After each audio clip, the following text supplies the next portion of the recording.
The 10 Republican members of Congress who voted to impeach President Donald Trump for his role in instigating the mob that marauded through the Capitol on January 6 knew the riot would be a historic turning point for the country.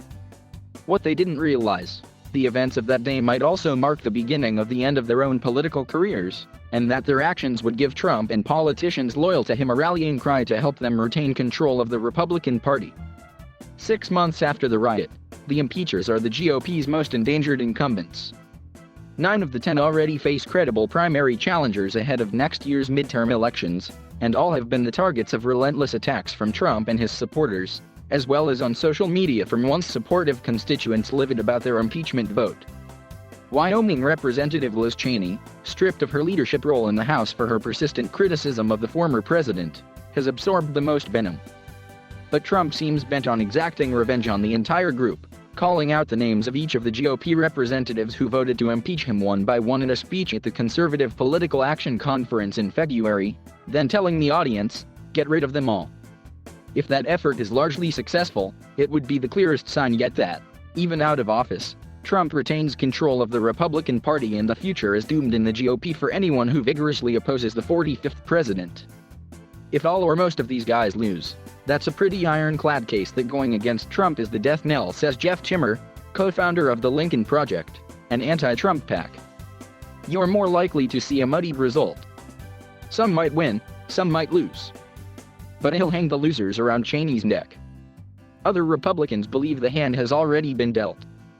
If any of the 10 are up against a primary challenger who's a Trumper and who can breathe, walk, and talk at the same time, they're gonna lose, says former GOP Representative Joe Walsh of Illinois, a former Trump partisan turned critic.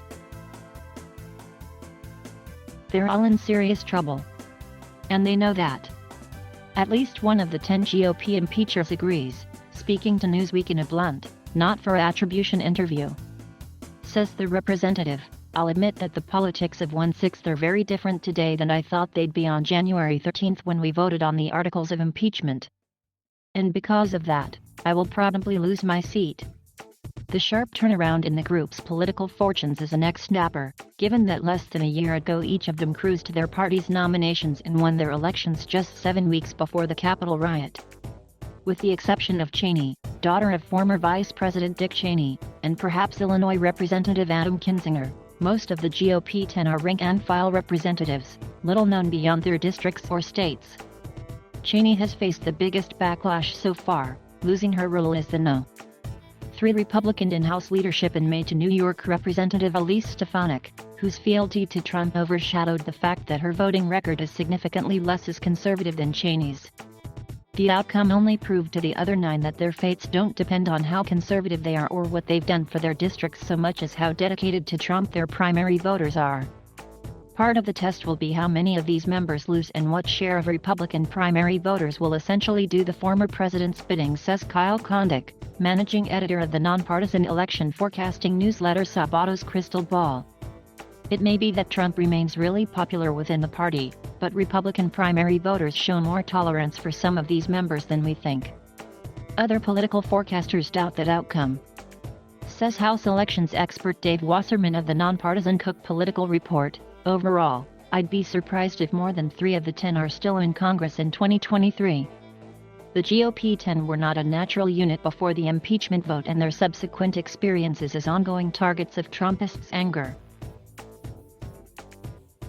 All members of the House, the group included hardcore social conservatives Cheney, Dan Newhouse of Washington and Tom Rice of South Carolina, libertarians Kinzinger and first-termer Peter Meijer of Michigan, establishment conservatives Fred Upton of Michigan, Jamie Herrera Beutler of Washington and Anthony Gonzalez of Ohio, and moderates Tom Valadao of California and John Katko of New York, who both hail from districts that voted for Joe Biden in 2020. Most of them did not have reputations as disruptors or rebels within the House GOP caucus. Even including the impeachment vote, 8 of them have voted with House GOP leader Kevin McCarthy more than 90% of the time so far this year, according to an analysis by ProPublica. The remaining 2 aren't far behind, Upton, voting with McCarthy 86% of the time, and Kinzinger, at 88%, could hardly be considered intransigents. By comparison, the most vocal pro-Trump Republicans in the House, Stefanik, and fellow Representatives Marjorie Taylor Greene, Lauren Boebert and Matt Gaetz, have all bucked McCarthy's lead more often. It's not like we can look at the 10 and say, oh, it's this group of people who bonded together, they're always a clique, Timmer says. They've only ever made one joint statement as a group, when 9 of them wrote a letter to Pelosi in March objecting to a short-lived Democratic effort to contest or overturn an Iowa congressional race that Republican Marionette Miller Meeks won by 6 votes. What the 10 have in common is that they've never let go of their fury over the hordes of Trumpists who beat Capitol Hill police, paraded through Statuary Hall carrying Confederate flags, chanted the desire to hang Vice President Mike Pence, House Speaker Nancy Pelosi and others, rifled through Senator Ted Cruz's desk and put their feet up on Pelosi's desk. And in their anger, each also condemned the origin of that mob's anger, the lie promulgated by Trump that the 2020 election was stolen by widespread voter fraud. Those claims were debunked by, among others, Trump's own Department of Homeland Security, which said the election was probably the most secure in U.S. history, and rebuffed repeatedly by dozens of judges, including some appointed by Trump, who threw out some 60 lawsuits challenging election results. The impeachers were emboldened, too, by the widespread dismay aimed at Trump from fellow Republicans in the immediate aftermath of the riots. Senate Minority Leader Mitch McConnell, for instance, took to the chamber's floor to say the January 6th mob was provoked by the president and other powerful people to prevent Congress from certifying the election results that day. McCarthy agreed that Trump bears responsibility for Wednesday's attack on Congress. During the riots, Republican Representative Mike Gallagher of Wisconsin posted a video urging Trump to stop the mayhem, insisting, "You are the only person who can call this off." Republican Nancy Mace of South Carolina, a first-term representative and hardline pro-Trumper, said on NBC's Meet the Press that he had put all of our lives at risk. Perhaps, many anti-Trump Republicans thought, the gruesome, indelible nature of the January 6th attack, coupled with the fact that the president would soon leave the White House, had finally broken Trump's grip on the GOP. I remember at the time, somebody said to me, "I slept okay last night because I know Trump's done now," says Sarah Longwell, founder of Republican Voters Against Trump, a PAC that spent $10 million in 2020 to defeat Trump. I remember saying at the time, I would not bet on that.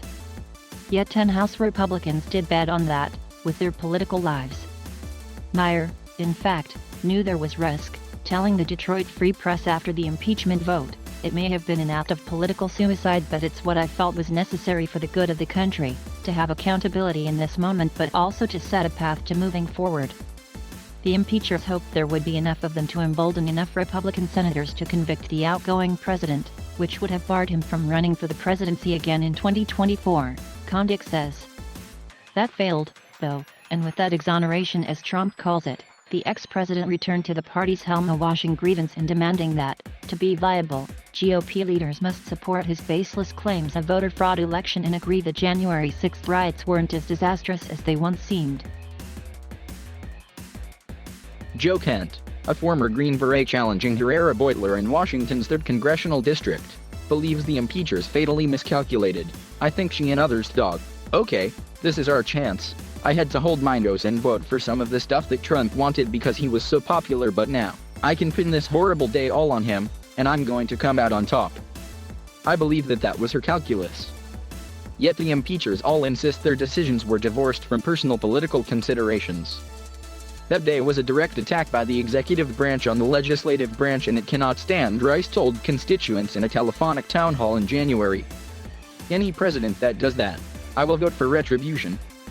Herrera Beutler echoed this in a speech on the House floor. "I am not choosing a side, I'm choosing truth." Whether it was an act of pure conscience, a play for a leading role in the post-Trump world, or a mix of the two, it's hard to argue with the assessment of Catalina Lau, who is challenging Kinzinger in Northwest Illinois. All of them grossly miscalculated whatever they were trying to do. The Republican Party is the party of President Trump. He led the new direction forward. That's where we are. Perhaps nowhere has the political tide turned on a dime quite as stunningly as in northeastern South Carolina, where Rice was such a well-known Trump supporter that many people thought he'd voted to impeach by accident. He didn't, and within weeks he had several challengers ready to pick at his political carcass.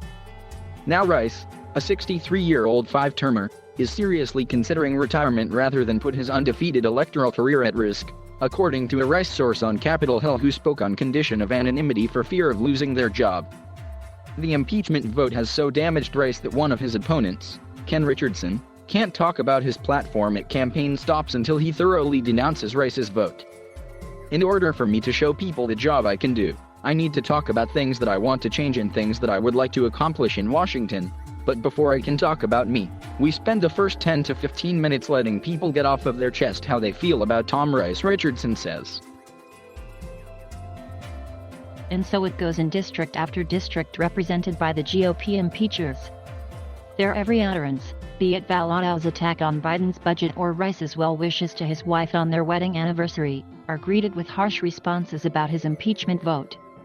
Only Katko has yet to draw at least one credible primary challenger, so Trump sent a handwritten letter in late June to two conservative upstate New York county leaders offering to back a great candidate to unseat Katko. "I won big in area, will help with campaign," the note said. Meanwhile, 8 of the impeachers have been censured by their county or state Republican parties for the impeachment votes. Katko and Valadao, both Republicans who won districts Trump lost, are the exceptions. The Clark County Republican Women's Club, the largest in Washington state and encompassing the city of Vancouver represented by Herrera Beutler, said it would support a primary challenge against her. The chairs of 6 counties that comprise Newhouse's sprawling rural Washington district have called for him to resign. Maggie's List, a PAC focused on supporting Republican women candidates, released a tranche of 2022 candidate endorsements in June that conspicuously omitted Cheney, Herrera Beutler, and Senator Lisa Murkowski of Alaska, the only senator of the 7 who voted to convict Trump, who is up for re-election next year. The PAC had endorsed all 3 women in all of their previous elections. While a spokeswoman for the organization insists the list is merely incomplete and more endorsements are forthcoming, a Maggie's List board member tells Newsweek that debate is raging within the group over whether endorsing impeachers might draw controversy and imperil donations. "If a credible female candidate takes on Liz Cheney, we want to be able to consider her," the board member says. And in Michigan, leaders of the state Republican Party say they won't get involved in the primaries, essentially saying that Meyer and Upton are on their own, says Timmer, a former Michigan GOP chair. That might just sound okay, benign. But that's a change in policy. The party has always supported its incumbents in the primaries. If they are not, that's a key departure from tradition in the way the party has operated. That means the Mays control the party. Trump, too, is just getting started. On the last Saturday of June, he took to a podium on Asagi Fairgrounds in northeastern Ohio to bash Gonzalez, a 36-year-old second-term Republican, the first Latino elected to Congress from Ohio, a former NFL player and, most germane to the locale, a one-time Ohio State football hero. Gonzalez cruised to victories in 2018 and 2020, but the hometown crowd nonetheless rippled with boos at the mere utterance of his name. In a single vote, he betrayed the Republican Party, our president, our values, and most importantly, he betrayed the voters of his district, said Gonzalez's primary opponent Max Miller, a former White House aide who launched his candidacy in February and, with Trump's endorsement, raised $508,000 in his first month on the campaign trail. Less than 2 years ago, the president praised Gonzalez at a White House reception as a friend of mine and a tough cookie. Now Trump called him a sellout, a fake Republican and a disgrace to your state. Gonzalez slapped back with vigor. Trump, Gonzalez said, was doing the same thing that he does every time he's mad at somebody. He makes up a bunch of stuff, calls them mean names. I don't, frankly, give it any thought. Rice is trying to reassert his conservative bona fides with social media jeremiads against critical race theory and Vice President Kamala Harris's border appearance. He and 7 of the other GOP impeachers even voted on June 30th against establishing a House Select Committee to investigate the events of January 6 in a near-party line vote that drew GOP support only from Cheney and Kinzinger, while all 10 impeachers voted a month earlier to create an external 1/6 commission. They claimed the process now being organized by Pelosi is too partisan. Says Richardson, the Rice challenger, sometimes in life, you only get a chance to make one bad mistake, and Tom made one bad mistake. For her part, Cheney is trying to help her impeachment brethren. The weekend of Trump's rally in Ohio, for instance, she and Gonzalez announced a joint fundraising committee, Cheney-Gonzalez 2022, so donors who wanted to write checks to both of them could do so easily, a Gonzalez aide says. While Trump was speaking that Saturday, in fact, Cheney tweeted, "Great night to donate to Rep. Anthony Gonzalez." Cheney declined to speak for this report, but a spokesperson told Newsweek to look for similar coordination as Trump moves around the nation attacking other impeachers. Given how polarizing Cheney is, though, her support carries its own risks. "I welcome Liz's fundraising chops, but I wonder if having her come here will only excite the mega snakes," one of the 9 told Newsweek. Still, Cheney isn't the only member of the group lending a hand to the rest. Both Valado's Victoria PAC and Newhouse's New Energy PAC gave $1,000 to each of their fellow impeachers, and Newhouse and Valado appeared in May at a fundraiser together. Kinzinger's PAC has also doled out sums to the others.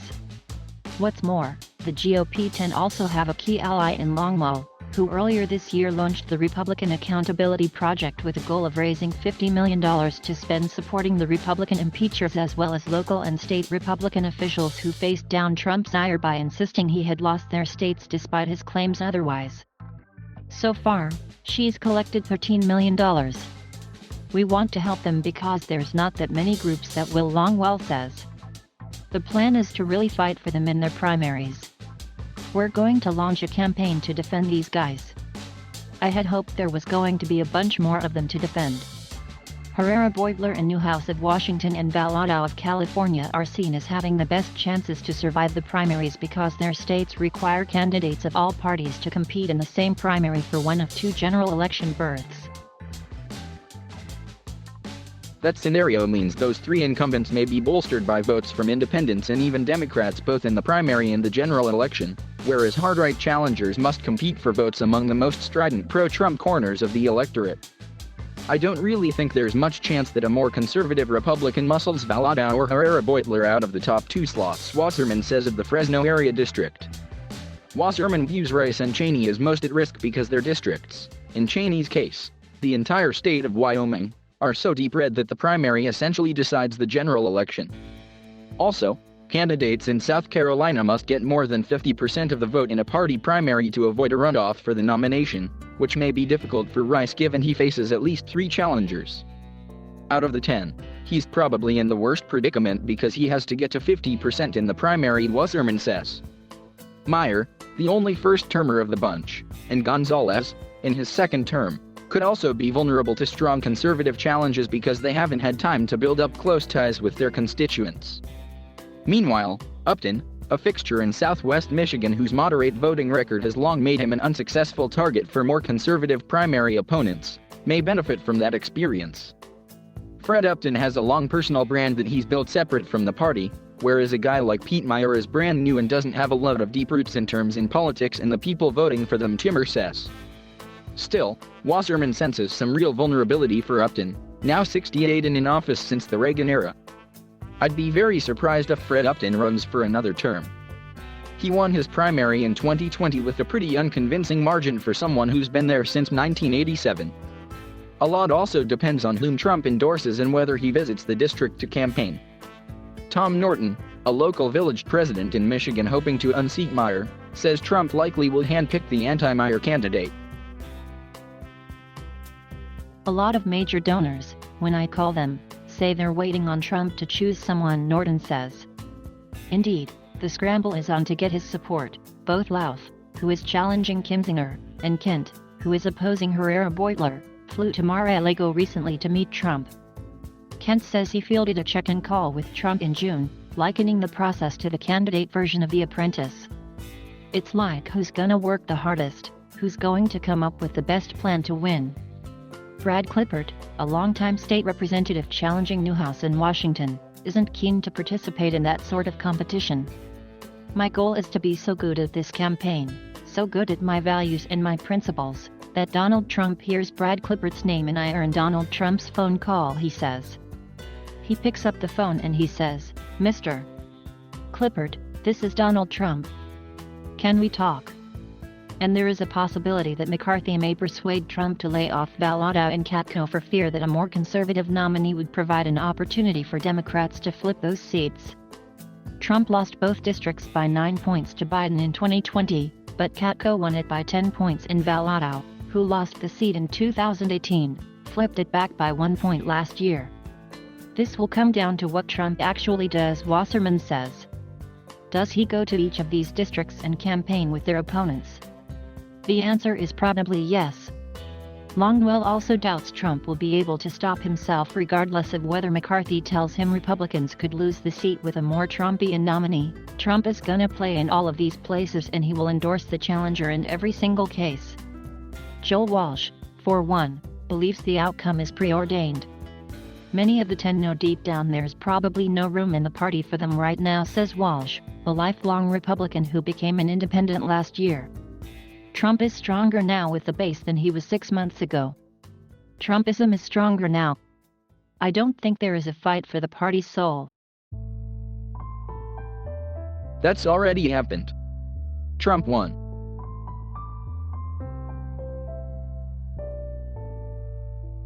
Thank you for watching. Please subscribe